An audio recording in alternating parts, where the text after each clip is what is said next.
Have you ever wondered who was doing the research and where they were doing that research on some topic that interested you? Well, I had those questions about Hall effect thrusters, so I took a look. Now, Hall effect thrusters are a subset of ion thrusters where you take ionized gases and you shoot them out the back of your craft. And Hall effect thrusters are a subset of this where you're magnetically confining those ions using the Hall magnetic effect. Now, these ion or Hall effect thrusters are really fuel efficient, although they don't provide a lot of thrust, so they're great for deep space probes and for maintaining satellites on orbit. I did this as a personal project using data from data.gov. I downloaded 94 different JSON data files, and I looked at those files and discovered that I was looking at metadata rather than actual research data, which was a little disappointing, but you can work with it.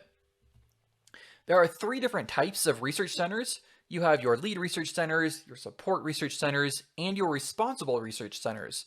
There were only 2 of the responsible research centers. You had your Space Technology Mission Directorate, which was almost the only one, except for 2 mentions of the Human Exploration and Operations Mission Directorate. And it does make sense since this is, after all, space technology that's being looked at here.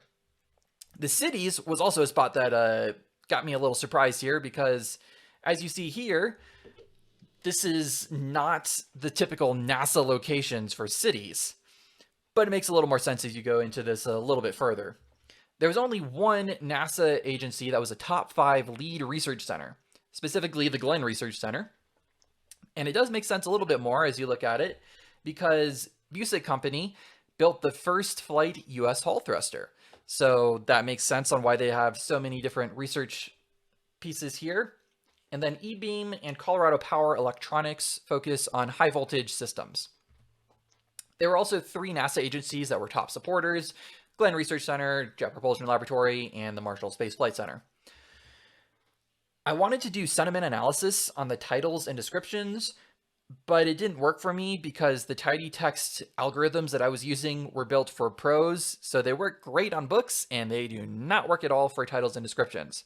So I looked at word frequency instead, and as you can see, phase was referenced over 1,000 different times, which is almost 12 times per study.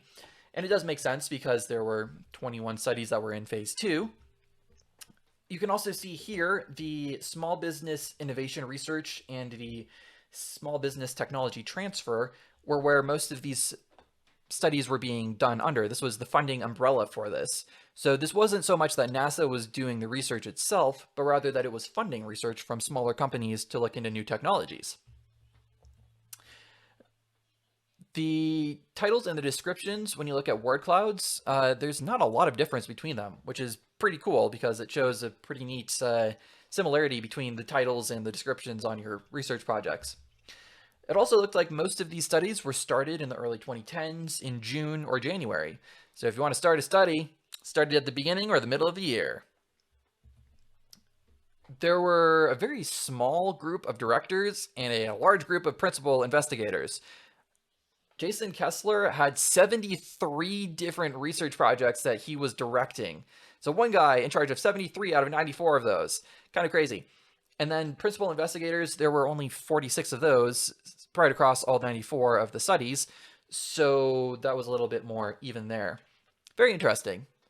So I'd certainly be curious to hear if you have any thoughts on what goes on for research funding and people being in charge of the research.